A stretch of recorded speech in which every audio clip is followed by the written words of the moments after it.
Right, the age-old question in Uganda has been answered.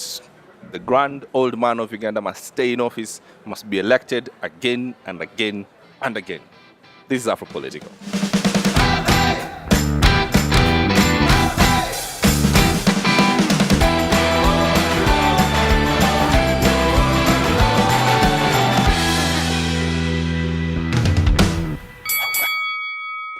This is two guys, two mics, two taskers at our local Jay's Bar in Westlands. This is Afro Political, the Africa edition. I'm James Smart. I'm Marvin Tumbo. Welcome to the program. All right, let's get into it on the Africa edition. And there's nowhere else to start other than Uganda. Our neighboring country, lovely neighbors, love them to bits. So this week, this parliament was literally forced into passing the age question and make sure that Museveni runs again. Every MP, there was intimidation. Members of parliament were sort of, shoved around. There was some brawl. All this so that this bill can pass. Introduced and passed. Obviously, the opposition didn't have the numbers, so they didn't have, I think, constitutional legally, any other way to go around it. They're stuck. But then it is what it is. It is what it is. I think it was inevitable, as we had talked earlier. Tyranny of numbers in parliament, a bit of underhanded tactics, police movements. I saw Bobby Wine post how he had to evade the police and sleep in a certain ghetto to be able to get to parliament, which I thought was a bit unwarranted. If that's how MPs have to behave to access their place of work. But I'm happy we don't have situations like that. For all the ills that people say Kenya faces, I think we usually fail to appreciate how far we are on the continent. Let's help our Ugandan brothers and sisters, if we like, in this place that they're in right now. It's obviously dark. It's a place where they shouldn't be. All right? There's no justification politically, legally, even culturally, right? Why this man should continue staying in office and forcing his way to continue staying in office, all right? There isn't any coherent argument I've had on why he should continue staying in office. So just to start helping to deconstruct what's happening in Uganda, my sense is that the opposition and anyone else, or not even just opposition, even people supported him before, they had to come to a place where I say we have a disconnect. And I read a wonderful article of one of the opinion leaders in Uganda who said that if you look at Moi's package for Kenya for living after 24 years, was this idea that Kenya had a new injection of ideas, all right, that were beyond him. Okay, so someone else came in after 10 years who suddenly realized that he only has 5 years or 10 years to do something. And then he's going to explain just how projects in Kenya, for instance, Thika Road, started being built way after the road that started in 2004. Theirs is still in construction today.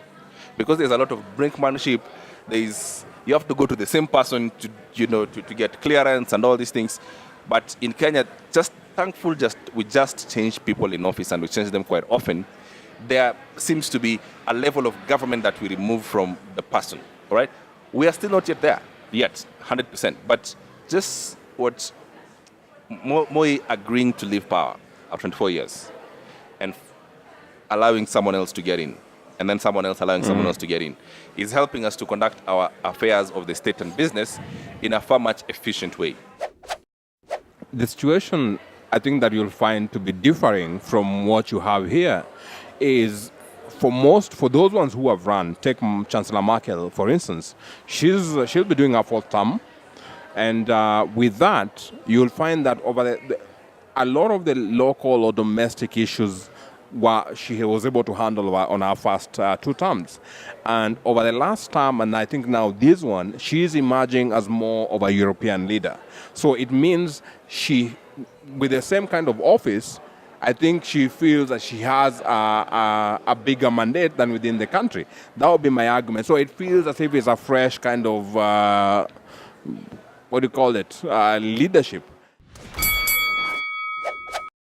So the reason why this is a distinct thing and why we should not bring them as part of our conversation to even justify what a president would be doing is that when you have someone who has the executive power and it's all consolidated into a person, all right, it debases and removes everything that a state does to an individual. Even for terms that will run longer than the usual 10-year term or 8-year term for most countries, you'll find that leaders that have those 10, 15, 20 years have this feeling, or they feel they have a duty to even differentiate what they've been doing, which is why you'll find in their first terms, a lot of the issues they need to do is around domestic issues. But more and more, as they become prominent, as they establish themselves, and I think, to be honest, even Merkel right now, I think the reason she won easily is more based on her international profile or a European profile than anything else. If Merkel was President Merkel, not Chancellor Merkel, should not be running for the first time. Can we just get that out of the way? Yes, because that seems to be the contention. No, right? I'm agreeing with you. Yeah. So what I can agree most is that maybe a 5-year term is maybe too little for you to do anything. So I might agree to maybe a 7-year term. Yeah. All right. Then maybe in that way you spend the first 3 years trying, learning what government is and whatnot. Then the 4 years for you to deliver. Then you can do 2 terms. So you have 14 years. That sort of brings reason to how, maybe in I terms think 10 years is sufficient. I think so. No, I'm saying if I would come close to agreeing to these people who want loads of terms, all right, I'd say maybe if you given 2 more years, then you do something. All right. For instance, in the 2003, between 2003 to 2005, when this country had actually a government that was agreeable, elected by almost everyone, and we could see the things that the plans and all these monies that we paid for and whatnot for the things that were supposed to be done then were done possibly in these 2-3 years. Supposing they had 7 years, all right, of being in government, just leave alone if the political problems that came in at some point would have been delayed. Yeah, if they had 7 years, that first Mwai Kibaki's government results would have been totally different from what it is right now. So that brings some sort of sense. But 10 years is more than sufficient. American presidents have only 4 years in office, all right? Just before they know it, they're already running into election. Donald Trump next year will be talking about a re-election already. It's not even a year into office. So the whole concept of staying in office, in our view, is that we have this person who's individual who must be in office, as opposed to these ideas that belong to these parties, to these people that we subscribe to. That it doesn't matter whether it's Marvin or it's Smart or it's whoever it is, the party still continues, the ideas still continue. What we bring is just new energy. I'm happily agreeing with you if you haven't noticed. It's something I agree with, yeah. I think when I'm saying 10 years is enough, I think you do your first term, you lay the groundwork you need. Yeah. You do your second term, you sweat the groundwork you've laid. Yeah. You sweat the assets you've built. You grow based on the foundations you've built. Yeah. And after second years, I think we must, and which is why when you see me advocating for younger and younger leaders, it means we always have these ideas that are coming up that are better than ours. It means you have regeneration within political spaces, which currently in most African countries, you don't have that. You don't have new people coming up to take these offices because they feel, once someone gets it, it's done, it's gone, and they have no chance whatsoever. So the best don't participate in politics, which is where you actually make quite a bit of impact to a country. And I think that aspect of regeneration is why you have your 10 years and you go home and you leave others to do their bit. But also within that framework, we have a sort of mentorship aspect. We have these give chances to younger leaders to come up. Okay, great. Let's move to the next point. All to the Americas, US to be specific. President Donald Trump, after being handed a serious loss, a big L, by the Senate and Republicans on the question of healthcare. He's starting a fight with NFL players, all right? And NFL players are choosing to use their best possible place to protest, kneel, while the national anthem is on. And unfortunately for him, he didn't know that it's a lot, that the games are happening quite a lot. And there's a lot of kneeling happening. I haven't seen so much thought being put from the big house in terms of statements. A lot of what we have considered, a lot of what we've heard coming from the White House over many years has been considered thoughts. Right. Yeah. There's a process to them. Yeah. There are people behind them, and their ideas, and same thing that happens in this country or any other country that has a president.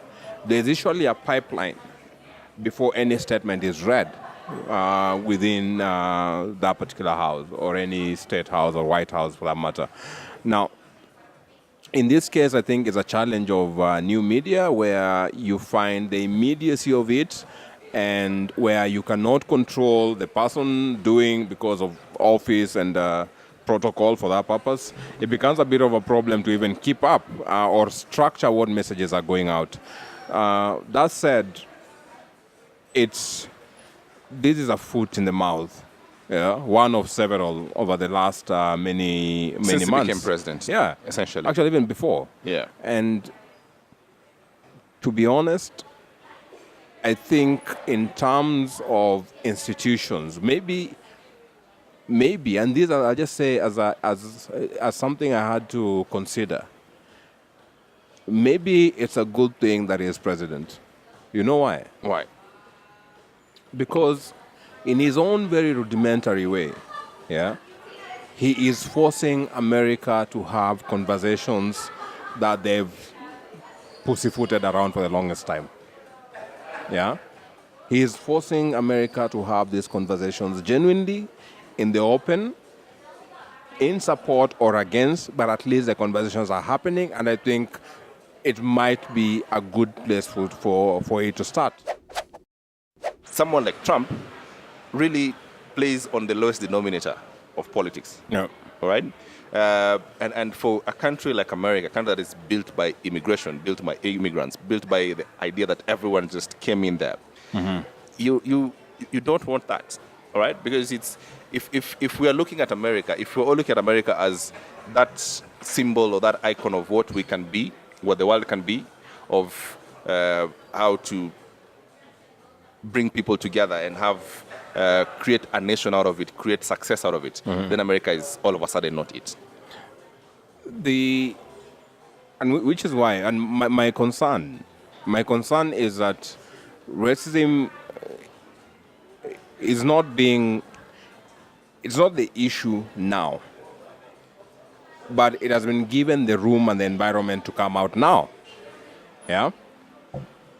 It's the floodgates have been opened, so there's a certain rage that is coming out because it feels the environment is right, and that once it comes out, it protects them, the environment. Because initially, if a lot of guys had to hide the anger and their racist feelings because there was a certain dignity in the country, but it didn't mean the racism wasn't there. There was a certain dignity where and liberalism that made it. If you express racist views, you'd be castigated in public. Right. But now that the environment has turned the other way around, it's conducive for these feelings to be heard. Is where now you have all these people who have had these seething feelings. They're feeling, you know what? Finally, I can say what I've wanted to say. What I've always wanted to say. What I've always wanted to say. But now they feel, and which is why when I argue that maybe it's important that we are having these conversations is because there's no other space where these conversations were happening. Yeah? They were not happening. It's just guys who were boiling with certain feelings, but now they are saying them out loud, and you have for the first time a groundswell on both sides of countering narratives where guys can be able, and they are talking. That's important. Let's talk about Trump and Kim Jong-un for a second. Yep. Two individuals who obviously unhinged, who certainly should not be having their hands on nuclear codes, but then they do. And what they've been doing of late is they're having this diplomacy where they talk at each other, all right, through press statements, sending statements, Trump going to the New York and saying, if they continue like this and if they threaten us or whatever, they try anything, they won't be along for a long time, and Kim Jong-un said, yeah, that crazy guy, he's going to get, a bit of his medicine. Yeah. I don't think the world has ever come this close to two leadership that are very well interested to having a nuclear war. We've had, during the US-Russia time, there was at least one side that not want to go into nuclear. No, you had the Cuba crisis, right? Which came close. Yeah, I mean, but none of them wanted to use the nuclear, all right? No, it was a last resort. Yeah, but here is a situation whereby you have these individuals who are actually very excited about it. All right? I think this is the first time we were seeing people who are saying, we are going to get nukes on you. I think, to be honest, I think it's a test of the institutions, especially on the US side. Because no one can speak of the institutions apart from the president in North Korea. It's something that you advance a lot. The president is supposed to have executive powers. No, and I all have powers. talked about the importance of institutions. If we are honest, and we can refer to other videos just for the sake of institutions are my biggest. Really? You have no idea. I'm going to do a court analysis on you. On this one. You know what? Yeah, I'll invite you to my house, and you'll just go through all the books I have. Plenty. All of them anchor institutions at the center of government. So you just created a straw man and went ahead to deal with it. That was not a possible argument. My issue was, the reason it's crucial to see how things move forward is because within the U.S. you have the president cannot declare war without support of the Senate. Yeah. Now, that's where we'll see what the Senate can be able to do, and consider how the Senate was set up by the founding fathers was so that it cannot be bullied by the president. There are certain measures inbuilt within the Senate that will ensure the Senate will always have a say that can be, and it's been processed or defined in a way that it cannot take orders from the presidency. All right. Ideally. And this program cannot continue beyond this point. Here is to the us in Tusker.